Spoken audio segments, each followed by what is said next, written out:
ঈদ নিয়ে কিন্তু আমাদের সবারই মোটামুটি অনেক পরিকল্পনা থাকে। আর সবচেয়ে বড় কথা, আল্লাহ উত্তম পরিকল্পনাকারী। আপনি যতই পরিকল্পনা করেন না কেন, আল্লাহর পরিকল্পনার বাইরে আপনি কিছুই করতে পারবেন না। আসসালামু আলাইকুম সবাইকে। আশা করি আপনাদের ঈদ অনেক ভালো কেটেছে। আর অনেক দূর থেকে কিন্তু আমরা আপনজনদের জন্যই ছুটে যাই ঈদের আনন্দগুলো শেয়ার করার জন্য। যদিও আমি আমার পরিকল্পনা মাফিক এবার কিছু করতে পারিনি, তারপরেও ছোট ছোট যে আনন্দগুলো করেছি সেগুলোই বা কম কিসে, তাই না? এগুলো হচ্ছে ঈদের আগের রাতের ব্লগ আর কি। ঈদের দিন সকালে আমার আম্মুর হঠাৎ অসুস্থ হয়ে যাওয়াতে আর তেমন কোনো প্ল্যান বা স্ক্রিপ্ট আমি নিতে পারিনি, ভিডিও স্ক্রিপ্ট আর কি। তো এগুলো হচ্ছে ঈদের আগের রাতে ছিল। আর ঈদের দিন তো ব্যস্ততা, মানে ঢাকায় আবার বেক করতে হয়েছে, ডাক্তার দেখানো হয়েছে আর কি আম্মুকে, এই জন্য।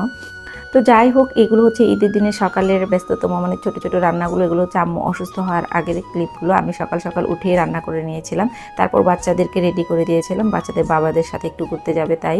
আমার কিন্তু বাবার বাড়ি আর শ্বশুর বাড়ি এক জায়গায় হওয়াতে দুই জায়গাতেই বেড়ানো হয়ে যায়, মানে একসাথে বেড়ানো হয়ে যায় আর কি, আলহামদুলিল্লাহ। তো এখানে আমি শুধুমাত্র কোরমা, পোলাও আর একটু পায়েস করেছিলাম।